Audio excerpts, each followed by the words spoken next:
తలపే మధురాతి మధురం ఇది నిజమోయి ఓ శివ బాబా నీ కను పాపల్లోని చిరుతారలం బాబా నీ ప్రేమే మధురం మధురం బాబా నీ తలపే మధురాతి మధురం ఇది నిజమోయి ఓ శివ బాబా నీ కను పాపల్లోనే చిరుతారలం బాబా నీ ప్రేమే మధురం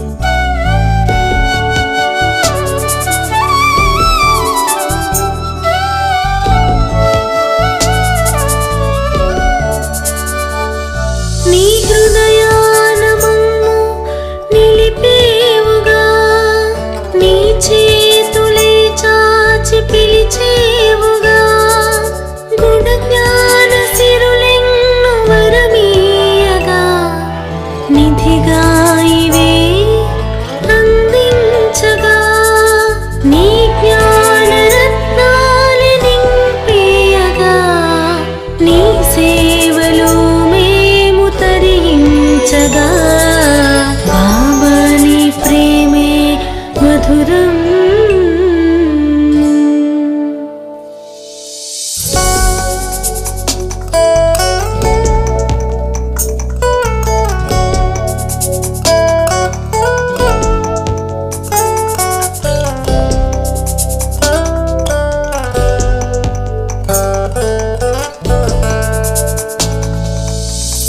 మోహలోనా నీ ధ్యాసలోనే రాగానివై నీవు సాగేవు నీ మధురాతి మధురమైన నీ పిల్లలంతా మనసే నీ పైన నిలపాలని మనసంతా నీ ప్రేమ బంధాలలో ఆనందముతో పొంగిపోవాలిగా బాబా నీ ప్రేమే మధురం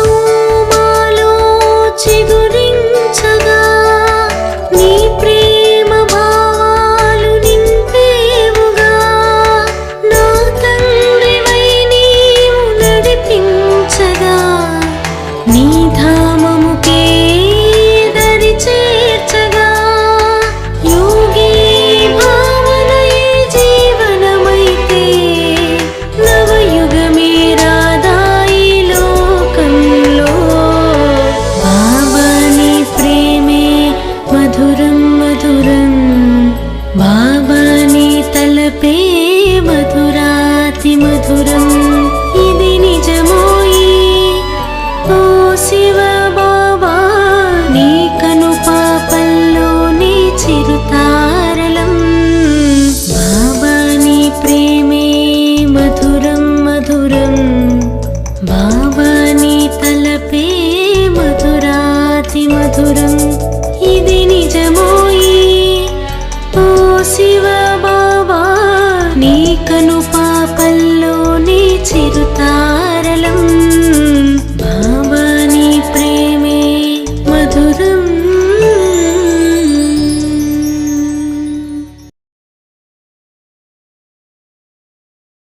ఓం శాంతి 2/12/2023 మధురమైన పిల్లలు ఎప్పటికప్పుడు జ్ఞానసాగరుని వద్దకు రండి. జ్ఞానరత్నాల సామాను నింపుకొని మళ్లీ బయటకు వెళ్లి డెలివరీ చెయ్యండి. విచారసాగరమంతనం చేసి సేవలో నిమగ్నమైపోండి. ప్రశ్న: అన్నింటికన్నా మంచి పురుషార్థం ఏమిటి? తండ్రికి ఏ పిల్లలు ప్రియమనిపిస్తారు? జవాబు: ఎవరి జీవితాన్నైనా తీర్చిదిద్దడం అనేది చాలా మంచి పురుషార్థం. పిల్లలు ఈ పురుషార్థంలోనే నిమగ్నమైపోవాలి. ఎప్పుడైనా ఏదైనా పొరపాటు జరిగినట్లయితే దానికి రిటర్న్లో బాగా సేవం చెయ్యండి. లేదంటే ఆ పొరపాటు మనసును తింటూ ఉంటుంది. తండ్రికి జ్ఞాని మరియు యోగి పిల్లలే చాలా ప్రియమనిపిస్తారు. పాట: ఎవరైతే తండ్రితో పాటుంటారో. ఓం శాంతి. సమ్ముఖంగా మురళి వినడం మరియు టేప్ ద్వారా వినడానికి మరియు కాగితం మీద చదవడానికి తేడా తప్పకుండా ఉంటుందని పిల్లలు అర్థం చేసుకోగలరు. పాటలో కూడా ఎవరైతే తండ్రితో పాటు ఉంటారో వారి కొరకు జ్ఞానవర్షం కురుస్తుంది అని అంటారు. వర్షమైతే అందరి కొరకు ఉంటుంది, కాని కలిసి ఉండడం వల్ల తండ్రి యొక్క హావభావాలను అర్థం చేసుకోవడంలో, భిన్న భిన్న డైరెక్షన్లు తెలుసుకోవడంలో ఎంతో లాభం ఉంటుంది. అలాగని ఎవరైనా ఇక్కడే కూర్చుని ఉండిపోవడం కాదు. సామాను నింపుకోవాలి, వెళ్లి సేవ చెయ్యాలి, మళ్లీ వచ్చి సామాను నింపుకోవాలి. మనుషులు అమ్మడానికే సామాను ఖరీదు చేస్తారు. అమ్మిన తర్వాత మళ్లీ సామాను కొనడానికి వస్తారు. ఇది కూడా జ్ఞానరత్నాల సామాను. సామాను తీసుకునేవారైతే వస్తారు కదా. కొందరు డెలివరీ చేయరు, పాత సామాన్తోనే ఉంటారు. కొత్త దానిని తీసుకోవాలని అనుకోరు. ఇటువంటి అవివేకులు కూడా ఉన్నారు. మనుష్యులే తీర్థస్థానాలకు వెళ్తారు, అంతేకాని తీర్థస్థానాలైతే రావు కదా. ఎందుకంటే అవి జడ చిత్రాలు. ఈ విషయాల గురించి పిల్లలకే తెలుసు, మనుషులకైతే ఏమీ తెలియదు. చాలా గొప్ప గొప్ప గురువులు, శ్రీ శ్రీ మహామండలేశ్వరులు మొదలైన వారు జిజ్ఞాసులను తీర్థయాత్రలకు తీసుకువెళ్తారు.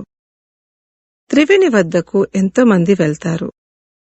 నదుల వద్దకు వెళ్లి దానం చేయడాన్ని పుణ్యమని భావిస్తారు.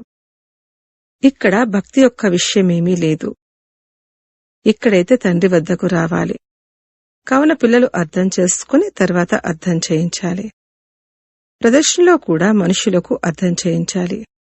ఈ 84 జన్మల చక్రం ఏదైతే తిరుగుతారో ఇలా అందరూ తిరగలేరని పిల్లలకి తెలుసు. ఇందులో అర్థం చేయించేందుకు చాలా మంచి యుక్తి కావాలి. ఈ చక్రం విషయంలోనే మనుషులు తికమక పడతారు. వృక్షం గురించైతే ఎవ్వరికీ తెలియనే తెలియదు. శాస్త్రాల్లో కూడా చక్రాన్ని చూపిస్తారు. కల్పం యొక్క ఆయువును చక్రం ద్వారా తెలుసుకుంటారు. చక్రంలోనే తికమక ఉంది. మనమైతే పూర్తి చక్రం చుడతాము, 84 జన్మలు తీసుకుంటాము. ఇకపోతే ఇస్లాములు, బౌద్ధులు మొదలైన వారైతే తర్వాత వస్తారు. మనం ఆ చక్రంలో సతో, రజో, తమోలను ఏ విధంగా దాటుతాము అనేది ఆ సృష్టి చక్రంలో చూపించడం జరిగింది. ఇక మిగిలిన ఇస్లాములు, బౌద్ధులు మొదలైన వారెవరైతే వస్తారో వారిని ఏ విధంగా చూపించాలి? వారు కూడా సతో, రజో, తమోల్లోకి వస్తారు. మనము మన విరాట రూపాన్ని కూడా చూపిస్తాము. సత్యుగం నుండి మొదలుకొని కలియుగం వరకు పూర్తిగా చుట్టి వస్తాము. పిలక బ్రాహ్మణులది.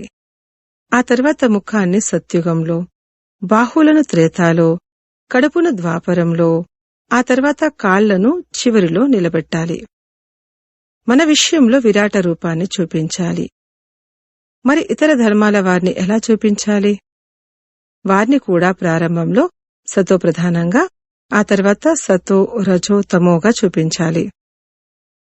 తద్వారా ఎప్పుడూ ఎవరు నిర్వాణంలోకి వెళ్లలేదని నిరూపించబడుతుంది. వారైతే ఈ చక్రంలోకి వచ్చేదే ఉంది. ప్రతి ఒక్కరూ సతో, రజో, తమోల్లోకి రావాల్సిందే. ఇబ్రహీం, బుద్ధుడు, క్రైస్ట్ మొదలైన వారు కూడా మనుషులే. రాత్రి సమయంలో బాబాకు ఎన్నో ఆలోచనలు నడుస్తాయి. ఆ ఆలోచనలో నిద్ర యొక్క నశ ఎగిరిపోతుంది, నిద్ర తేలిపోతుంది. అర్థం చేయించేందుకు చాలా మంచి యుక్తి కావాలి. వారి విరాట రూపాన్ని కూడా తయారు చేయవలసి ఉంటుంది.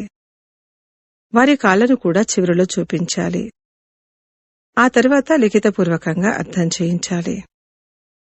క్రైస్తు వచ్చినప్పుడు వారు కూడా సతో రజో తమోలను దాటాల్సి ఉంటుంది అని పిల్లలు అర్థం చేయించాలి.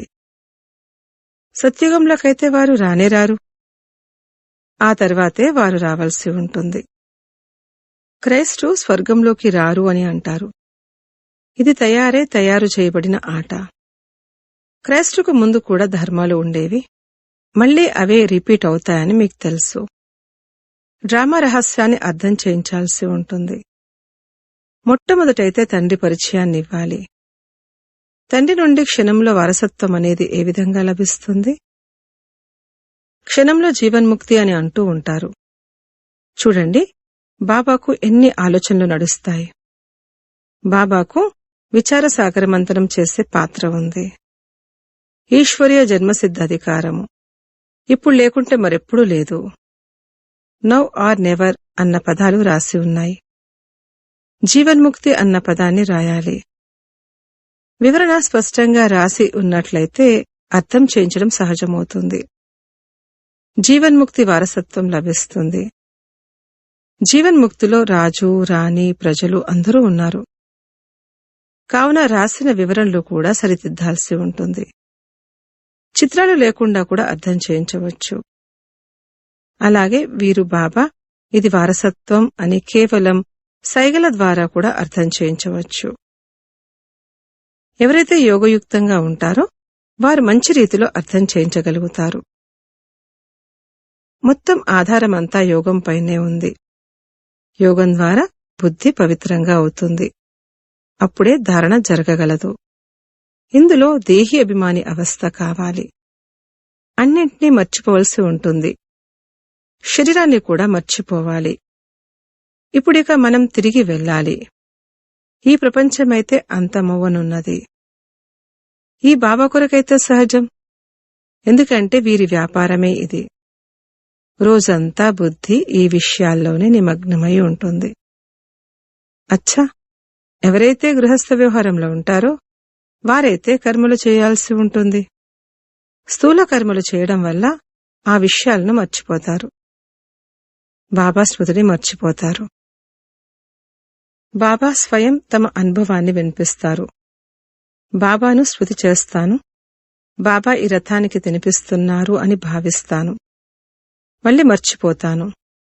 అప్పుడు బాబా ఆలోచిస్తారు, నేను కూడా మర్చిపోతున్నానంటే మరి పాపం వీళ్లకు ఎంత కష్టముండి ఉండవచ్చు? ఈ చార్టును ఏ విధంగా పెంచగలరు? ప్రవృత్తి మార్గం వారికిది కష్టం.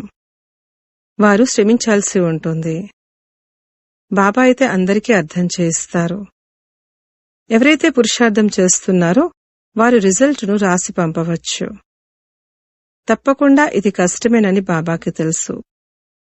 బాబా అంటారు, రాత్రి సమయంలో కష్టపడండి. ఒకవేళ మీరు యోగయుక్తంగా అయ్యి విచారసాగరమంతనం చేస్తూ ఉన్నట్లయితే మీ అలసటంతా దూరమైపోతుంది. బాబా తమ అనుభవాన్ని తెలియచేస్తారు. ఎప్పుడైనా ఇతర విషయాల వైపుకు బుద్ధి వెళ్ళినట్లయితే తల వేడెక్కిపోతుంది. మళ్ళీ ఆ తుఫాన్ల నుండి బుద్ధిని తొలగించి ఈ విచార సాగర మంథనంలో నిమగ్నమైపోయానంటే బుద్ధి తేలికగా అయిపోతుంది. మాయా తుఫాన్లైతే అనేక రకాలుగా వస్తాయి. బుద్ధిని ఇటువైపు జోడించడం ద్వారా ఆ అలసటంతా దూరమైపోతుంది. బుద్ధి రిఫ్రెష్ అయిపోతుంది. బాబా సేవలో నిమగ్నమైపోతే యోగము మరియు జ్ఞానమనే వెన్న లభిస్తుంది. ఈ బాబా తమ అనుభవాన్ని తెలియచేస్తున్నారు. తండ్రి అయితే పిల్లలకు తెలియచేస్తారు కదా, ఇలా జరుగుతుంది, మాయా వికల్పాలు వస్తాయి అని. బుద్ధిని మళ్లీ అటువైపు జోడించాల్సి ఉంటుంది. చిత్రాల్ని తీసుకొని వాటి గురించి ఆలోచించినట్లయితే మాయా తుఫాన్లు దూరమైపోతాయి. బాబాకు తెలుసు, మాయ ఎటువంటిదంటే అది స్మృతిలో కూర్చొనివ్వదు. పూర్తిగా స్మృతిలో ఉండేవారు కొద్దిమందే ఉన్నారు. పెద్ద పెద్ద విషయాలనైతే చాలా మంది మాట్లాడతారు. ఒకవేళ బాబా స్మృతిలో ఉన్నట్లయితే బుద్ధి క్లియర్గా ఉంటుంది. స్మృతి చేయడం వంటి వెన్న ఇంకేదీ ఉండదు. కాకపోతే స్థూలమైన భారం ఎక్కువగా ఉండడం వల్ల స్మృతి తగ్గిపోతుంది. చూడండి, బొంబాయికు పోప్ వచ్చారు. అతనికి ఎంత మహిమ జరిగింది. అందరి భగవంతుడు వచ్చినట్లుగా భావించారు. అతను శక్తివంతుడు కదా. భారతవాసులకు తమ ధర్మం గురించి తెలియదు. తమది హిందూ ధర్మం అని చెప్పుకుంటూ ఉంటారు. హిందూ అనే ధర్మమే లేదు. ఎక్కడి నుండి వచ్చింది, ఎప్పుడు స్థాపనయ్యింది అన్నది ఎవ్వరికీ తెలియదు. మీలో జ్ఞానం విషయంలో ఉత్సాహం ఉండాలి. శివశక్తులు జ్ఞానం విషయంలో ఉత్సాహంతో ఉండాలి. వారైతే శక్తులను సింహంపై చూపించారు. నిజానికి ఇది జ్ఞానానికి సంబంధించిన విషయం. చివరిలో ఎప్పుడైతే మీలో శక్తి వస్తుందో అప్పుడు సాధు సన్యాసులు మొదలైన వారికి కూడా అర్థం చేయిస్తారు. ఇంతటి జ్ఞానం బుద్ధిలో ఉన్నప్పుడే ఉత్సాహం కలగగలదు. ఏ విధంగానైతే చక్రాతా గ్రామంలోని వ్యవసాయం చేసుకునే వారికి టీచర్ చదివించినా కాని వారు చదవరు. వారికి వ్యవసాయమే బాగా అనిపిస్తుంది. అలాగే ఈనాటి మనుషులకు ఈ జ్ఞానాన్నిచ్చినట్లయితే వారంటారు, మాకిది నచ్చదు, మేమైతే శాస్త్రాలను చదువుతాము. కాని భగవంతుడు స్పష్టంగా చెప్తారు, జప తప దాన పుణ్యాదులు చేయడం ద్వారా లేక శాస్త్రాలను చదవడం ద్వారా నన్ను ఎవ్వరూ పొందలేరు. వారికి డ్రామా గురించి తెలియదు. నాటకంలో పాత్రధారులు పాత్రను అభినయించేందుకు ఈ వస్త్రాన్ని తీసుకున్నారు అన్నది వారికి తెలియదు. ఇది ఉన్నదే ముళ్ళ అడవి.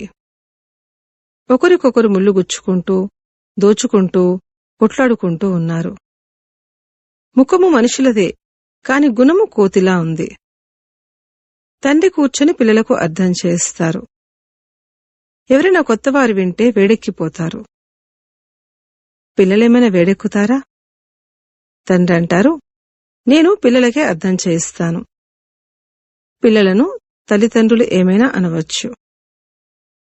పిల్లలకు తండ్రి చెంపదెబ్బ వేసినా కాని ఇతరులు ఏమైనా చేయగలరా? పిల్లల్ని తీర్చిదిద్దడం తల్లిదండ్రుల కర్తవ్యం. కాని ఇక్కడ ఆ నియమం లేదు. నేను ఎటువంటి కర్మల్ని చేస్తానో నన్ను చూసి ఇతరులు కూడా చేస్తారు. కావున బాబా ఏదైతే విచారసాగరమంతరం చేశారో దాన్ని కూడా తెలియచేశారు. వీరు మొదటి నెంబర్లో ఉన్నారు. వీరు 84 జన్మలు తీసుకోవలసి ఉంటుంది. మరి అటువంటప్పుడు ఇతర ధర్మస్థాపకులెవరైతే ఉన్నారో వారు నిర్వాణంలోకి ఎలా వెళ్తారు? వారు సతో రజో తమోల్లోకి తప్పకుండా రావాలి. మొదటి నెంబర్లో లక్ష్మీనారాయణలు ఉన్నారు. వారు విశ్వాధిపతులు. వారు కూడా 84 జన్మలు తీసుకోవలసి ఉంటుంది. మనుష్య సృష్టిలో అతి ఉన్నతమైన కొత్త మానవుడు ఎవరైతే ఉన్నారో వారితో పాటు కొత్త స్త్రీ కూడా కావాలి. లేకపోతే స్త్రీ లేకుండా సంతానం ఎలా కలుగుతుంది? సత్యుగంలో కొత్త మానవులు ఈ లక్ష్మీనారాయణలు. పాతవారి నుండి కొత్తవారిగా అవుతారు. వీరు ఆల్రౌండ్ పాత్రధారులు. మిగిలిన వారంతా కూడా సతో నుండి తమోలోకి వస్తారు. పాతవారిగా అవుతారు. మళ్ళీ పాతవారి నుండి కొత్తవారిగా అవుతారు. ఏ విధంగానైతే క్రైస్తు మొదట కొత్తగా వచ్చారు, ఆ తర్వాత పాతగా వెళ్లారు, మళ్ళీ కొత్తగా అయ్యి తమ సమయానికి వస్తారు. ఇవి బాగా అర్థం చేసుకోవాల్సిన విషయం. ఇందులో యోగం బాగుండాలి. పూర్తిగా సమర్పితమవ్వాలి కూడా. అప్పుడే వారసత్వానికి హక్కుదారులుగా అవ్వగలరు. సరెండర్ అయినట్లయితే ఇలా ఇలా చెయ్యండి అని బాబా డైరెక్షన్లు కూడా ఇవ్వగలుగుతారు. కొందరు సరెండర్ అయి ఉన్నవారికి వ్యవహారంలో కూడా ఉండమని చెప్తారు. అప్పుడు బుద్ధి గురించి తెలుస్తుంది అని అలా చెప్తారు. వ్యవహారంలో ఉంటూ జ్ఞానాన్ని తీసుకోండి. పాస్ అయి చూపించండి. గృహస్థంలోకి వెళ్ళకూడదు. బ్రహ్మచారులుగా అయి ఉండడం మంచిది. బాబా ప్రతి ఒక్కరి లెక్కలను కూడా అడుగుతారు. మమ్మా బాబాల పాలన తీసుకున్నప్పుడు మరి ఆ రుణాన్ని కూడా తీర్చుకోవాలి. అప్పుడే బలం లభిస్తుంది. లేకపోతే తండ్రి కూడా అంటారు, నేను ఇంతగా కష్టపడి పాలన చేశాను, ఆయన నన్ను వదిలేశారు. ప్రతి ఒక్కరి నాడిని చూడాల్సి ఉంటుంది. తద్వారా డైరెక్షన్లు ఇవ్వడం జరుగుతుంది. ఒకవేళ వీరి ద్వారా ఏదైనా పొరపాటు జరిగితే తండ్రి వీరిని నిర్దోషిగా చేసి సరిచేస్తారు. వీరు కూడా అడుగడుగులోనూ శ్రీమతంపై నడుస్తూ ఉంటారు. ఎప్పుడైనా నష్టం కలిగితే డ్రామాలో ఉందని భావిస్తారు. మున్ముందు మళ్ళీ అటువంటి విషయం జరగకూడదు. పొరపాటు చేసినట్లయితే అది తమ మనస్సును తింటుంది. పొరపాటు చేస్తే దానికి రిటర్న్లో చాలా సేవలో నిమగ్నమైపోవాలి. పురుషార్థం ఎంతగానో చెయ్యాలి. ఎవరి జీవితం అయినా తీర్చిదిద్దడం ఇదే పురుషార్థం. బాబా అంటారు, నాకు యోగి మరియు జ్ఞాని పిల్లలు అందరికన్నా ప్రియమైనవారు. యోగంలో ఉంటూ భోజనం తయారు చేసి తినిపించినట్లయితే ఎంతో ఉన్నతి జరగగలదు. ఇది శివబాబా బండారా. కావున శివబాబా పిల్లలు తప్పకుండా ఇలా యోగయుక్తంగా ఉంటారు. మెల్లమెల్లగా అవస్థ ఉన్నతంగా అవుతుంది. సమయం తప్పకుండా పడుతుంది. ప్రతి ఒక్కరి కర్మబంధనాలు ఎవరి వారివే. కన్యలపై ఎటువంటి భారమూ లేదు. కొడుకులపై ఉంటుంది. పిల్లలు పెద్దవారైతే తల్లిదండ్రులపై భారం పడుతుంది. తండ్రి ఇంతగా అర్థం చేయించారు. ఇంత సమయం పాలన చేశారు. కావున వారి పాలనను చేయవలసి ఉంటుంది. లెక్కను తీర్చినట్లయితే వారి మనస్సు కూడా సంతోషపడుతుంది.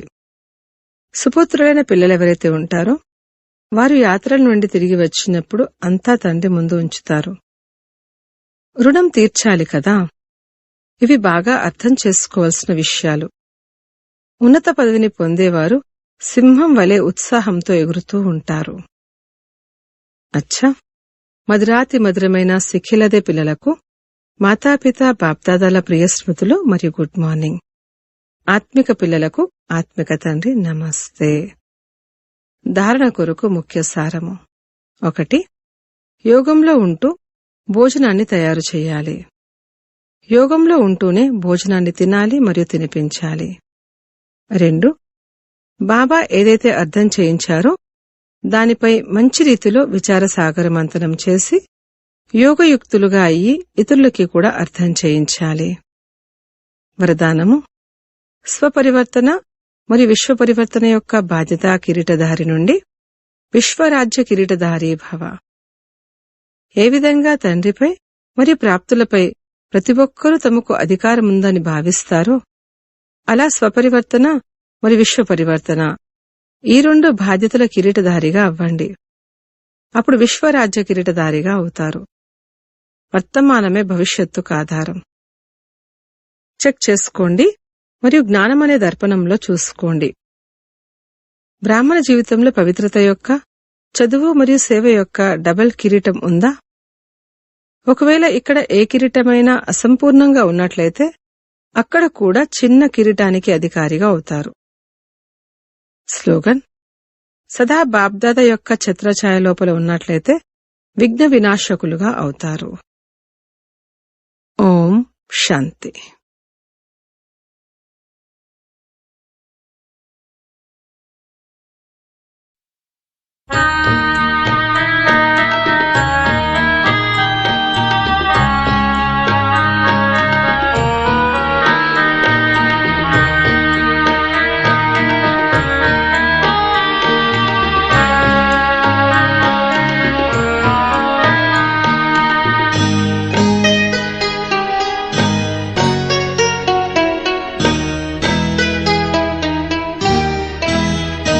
బాబా సమీపమందే గడపాలి సమయమంతా. బాబా సమీపమందే గడపాలి సమయమంతా. శివ బాబా నిను పొందుటయే ఇది నా భాగ్యమే కదా.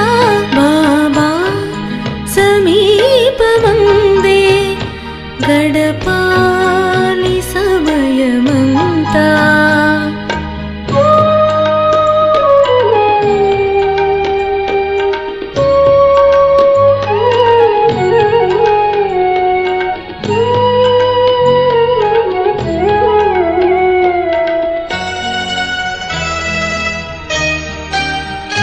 శివ బాబా తోడు ఉంటే సుఖమే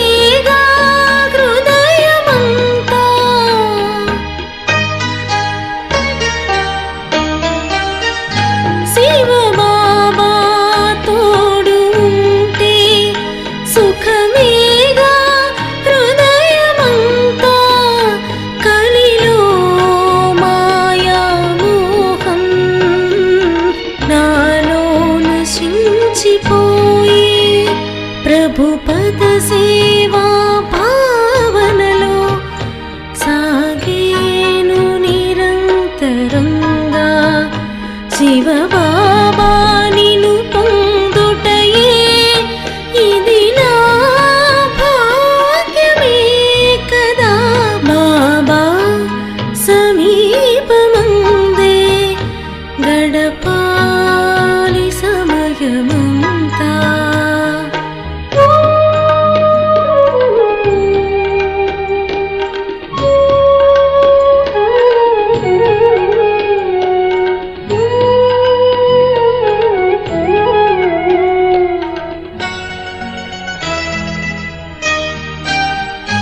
ఇలలో సుఖాల వలలో పడబోను నిజము బాబా